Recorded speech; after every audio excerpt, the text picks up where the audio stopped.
इल्मुद्दीन कौन शान वाला नबी का गुलाम, जब आपकी विलादत हुई आपकी वालदा आपको गोद में लेकर बैठी हुई हैं। इसी दौरान दरवाजे पे दस्तक हुई, आपकी वालदा इल्मुद्दीन को गोद में लेके दरवाजे पे आ गई। दरवाजा खोला, एक फकीर खड़ा है और एक फकीर खड़ा है, अल्लाह के नाम पे सवाल कर रहा है। आपने अल्लाह के नाम पे कुछ दे दिया। उस फकीर की नजर जब हजरत इल्मुद्दीन पे पड़ी, उस फकीर ने फरमाया, ए अम्मा, ए औरत, ये बेटा तेरा है? आपने फरमाया, हाँ ये मेरा बेटा है। फकीर कहने लगा, फिर खुशखबरी सुन ले, तुझे जो बेटा अल्लाह ने अता फरमाया है कि आम बेटा नहीं है, एक दिन आएगा तुझे भी फख्र होगा, सारे घर वालों को फख्र तो होगा, लेकिन तेरा बेटा वो कारनामा करेगा जिसकी वजह से सारे दुनिया के मुसलमान इस पर फख्र करेंगे। फिर वो वक्त आया, बढ़ते गए, बड़े होते गए। फिर वो वक्त आया, आप फरमाते हैं, पहली इश्क रसूल की चिंगारी, पहली इश्क रसूल की चिंगारी कैसे लगी? पहली इश्क रसूल की चिंगारी कैसे लगी? आप फरमाते हैं, लोगों, मैं एक जनाजे के अंदर शिरकत करने के लिए चला गया, वो जनाजे में शरीक हुआ। एक जनाजा और आते हुए हमने देखा, इसमें हजारों लोग मौजूद, बड़ी शान से नारे रिसालत की सदाओं में वो जनाजा जा रहा है। इल्मुद्दीन फरमाते हैं, मैंने अपने बड़े भाई से पूछा कि जनाजा किसका है? भाई ने कहा, इल्मुद्दीन, ये मौलवी ताजुद्दीन का जनाजा है, जो नबी का गुलाम, नबी का आशिक था, नबी के इश्क में उसने जिंदगी गुजारी है, उसका जनाजा जा रहा है। इल्मुद्दीन फरमाते हैं, लोगों, मेरे दिल ने उस वक्त ये सदा बुलंद की, या रसूल अल्लाह, मुझे भी ये मर्तबा मिले, एक वक्त आए मेरा भी जनाजा उठे, दुनिया वाले कहें आशिके रसूल का जनाजा है। दुनिया वाले कहें आशिके रसूल का जनाजा जा रहा है। फरमाते हैं, ये पहली इश्क की चिंगारी मेरे दिल में लगी। दूसरी चिंगारी मेरे दिल में कब लगी? आप फरमाते हैं, मैंने एक आलिम दीन को तकरीर करते हुए सुना, वो कह रहा था, एक राजपाल नामी हिंदू ने नबी की शान में तौहीन की है, गुस्ताखी की है, तौहीन की है, वो वासिले जहन्नम होना चाहिए, वो वाजिबुल कत्ल है, वो गुस्ताख रसूल है, वो वाजिबुल कत्ल है। जब उसकी तकरीर इल्मुद्दीन ने सुनी, अपने भाई से कहने लगे, ए भाई, राजपाल कौन है? आपने फरमाया, इल्मुद्दीन, ये वो गुस्ताख रसूल है जिसने हमारे नबी की शान में तौहीन की है। इसकी वजह से सारे मुसलमानों के दिल रंजीदा हैं, सारे मुसलमानों के दिल दुखे हुए हैं। इल्मुद्दीन ने फरमाया, भाई मुझे ये बताओ, जो उस राजपाल को मारेगा उसे क्या इनाम मिलेगा? भाई कहने लगा, तू इनाम की बात करता है, ये अंग्रेजों की हुकूमत है, अगर उसको कोई मारेगा तो उसको सूली पे चढ़ाया जाएगा, फांसी पर सजाए मौत दी जाएगी। अब ये जुमला जब आपके भाई ने कहा तो इल्मुद्दीन का जवाब सुनने वाला है, सुनेंगे मचल जाएंगे, आपके हाथ खुद ब खुद बुलंद होंगे, दिलों से खुद ब खुद सुभान अल्लाह निकलेगी। इल्मुद्दीन ने फरमाया, क्या उसे इनाम नहीं मिलेगा? इल्मुद्दीन के भाई ने फरमाया, इल्मुद्दीन, इनाम तो दूर की बात है, उसे सूली पे लटकाया जाएगा, उसे फांसी पे लटकाया जाएगा, उसे सजाए मौत दी जाएगी। इल्मुद्दीन फरमाते, भाई फिर मुझे कोई परवाह नहीं है, मैं तो ऐलान करता हूं, कैसी खुश नसीब घड़ी होगी जब मैं नबी के नाम पर सूली चढ़ जाऊंगा। नबी के नाम पर सूली चढ़ जाऊंगा। इश्क करदा सदा अपनी मर्जी दे कम, नायरा वेखदा ना कुरा वेखदा, जिथे चांदा झुका देंदा आशिक दा सर, ना एक काबा ते ना करबला वेखदा। इल्मुद्दीन ने फरमाया मैं कुर्बान होने के लिए तैयार हूं। कौन सी वो घड़ी होगी, मैं सूली पे चढ़ूंगा, नबी के नाम पर कुर्बान हो जाऊंगा। फरमाते हैं ये दूसरी चिंगारी थी जो मेरे दिल में लगी। फरमाते हैं फिर मेरे वालिद गिरामी ने कोहाट रेलवे स्टेशन का ठेका लिया, मैं भी उनके साथ काम करने के लिए चला गया। फरमाते हैं फिर नमाज का वक्त हुआ, नमाज तो बचपन से पढ़ता था, बचपन से पढ़ता था, गोया पैगाम दे दिया आज के रसूल बेनमाजी नहीं होता। फरमाते मैं नमाज पढ़ने के लिए मस्जिद में गया, नमाज पढ़ के बाहर निकल रहा था, एक बूढ़ा बंदा सहन में बैठा हुआ है और ज़ारो कतार रो रहा है। आपने फरमाया बाबा जी रोने की वजह क्या है?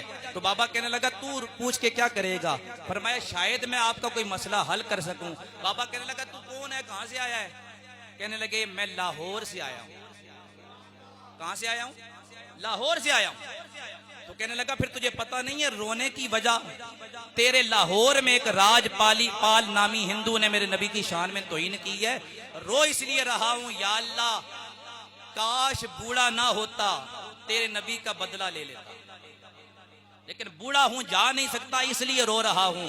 इल्मुद्दीन ने उसके आंसू साफ किए बाबे के और फरमाया बाबा जी रोने की जरूरत नहीं है, परेशान ना हो, थोड़े दिन गुजरेंगे आपको खबर मिल जाएगी तरखानों का बेटा इल्मुद्दीन नबी पे कुर्बान हो गया, नबी का बदला ले लिया है। फिर फरमाते हैं जब मैं घर आया, मुख्तसर में कर रहा हूं, फरमाते हैं रात को सोया लेकिन नींद नहीं आ रही, क्योंकि इरादा ये है कि सुबह इसका बदला मैं नबी की शान में जो तौहीन हुई है, गुस्ताखी रसूल ने जो तौहीन की है उसको वासले जहन्नम करूंगा, बदला लूंगा नबी का।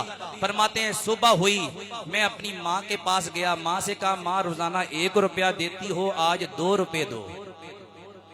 माँ ने कहा बेटा वजह क्या है? फरमाया 2 रुपए दो, बाद में बताऊंगा। 2 रुपए लिए बाजार गए और एक तेज किस्म का तेज खंजर खरीदा, सही तेज कीमती 2 रुपए का खंजर खरीदा और लेकर घर आ गए। माँ ने कहा बेटा ये खंजर किस लिए लाया है? तो फिर खुल के सारी बात बता दी। माँ जिस राजपाल ने नबी की शान में तौहीन की है उसको वासले जहन्नम करने के लिए मैंने ये खंजर खरीदा है, मैं कुर्बान होने के लिए जा रहा हूँ नबी के नाम पर। माँ ने कहा बेटा मैं भी उस नबी की उम्मती हूँ जिस नबी का तू उम्मती है, जिसका कलमा तू पढ़ता है मैं भी उसका कलमा पढ़ती हूँ। बेशक औलाद माओ को अजीज होती है, लेकिन मैं माँ होकर तुझे इजाजत दे रही हूँ बेटा जाकर कुर्बान हो जा नबी के नाम पर, नबी की जात पर, ताकि कयामत वाले दिन मैं भी फख्र कर सकूं या रसूल अल्लाह मेरा बेटा आपके नाम पे कुर्बान हो गया था। मुख्तसर ये दाता दरबार पर हाजिरी दी। आखिरकार उसकी सारी हाजिरी देने के बाद दुआएं करते हुए दरूदो सलाम पढ़ते हुए इल्मुद्दीन राजपाल की दुकान पर पहुंचते हैं और आप फरमाते हैं ए राजपाल क्या तू ही राजपाल है? कहा हाँ मैं ही राजपाल हूँ। तो आपने फरमाया कि मैंने तुझसे कुछ बात करनी है। कहा क्या बात करनी है? बैठो। बैठ गए साथ। आपने फरमाया राजपाल तू ही है जिसने नबी की शान में तौहीन की है? कहने लगा हाँ मैंने ही तौहीन की है, बड़े फख्र से कहने लगा।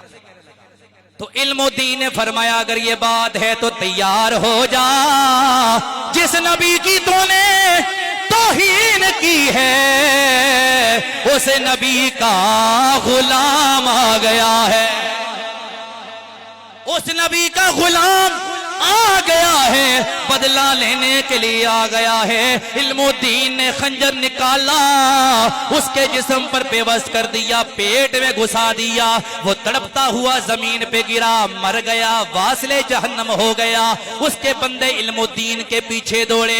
आपको एक तालाब नजर आया, आपने उसमें छलांग लगा दी। लोगों ने कहा देखो भाग रहा है। आप वापस बाहर निकले पानी से और आपने फरमाया मैं डर के भाग नहीं रहा था, बल्कि तालाब में छलांग इसलिए लगाई है इस पलीद का खून जो मेरे कपड़ों पे लगा है वो भी मेरे कपड़ों पे नहीं रहना चाहिए, इसलिए कि मैंने हुजूर की बारगाह में पेश होना है, इसलिए मैं अपने कपड़ों को पाक करने के लिए पानी में डाला था। उसके बाद इल्मुद्दीन को गिरफ्तार कर लिया गया।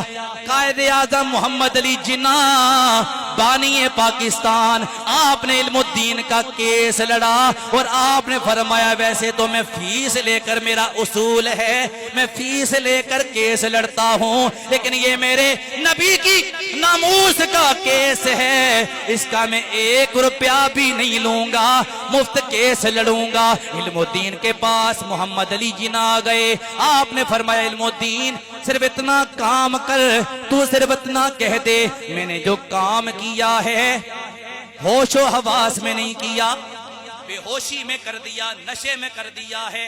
इल्मुद्दीन ने फरमाया एक कायदे आज़म मोहम्मद अली जिन्ना, ये बात मैं कैसे कह सकता हूँ, मैं तो ये ऐलान करता हूँ पूरी जिंदगी मैं बेहोश रहा हूँ, मुझे होश उस वक्त आया है जब मैंने नबी के गुस्ताख को कत्ल कर दिया है।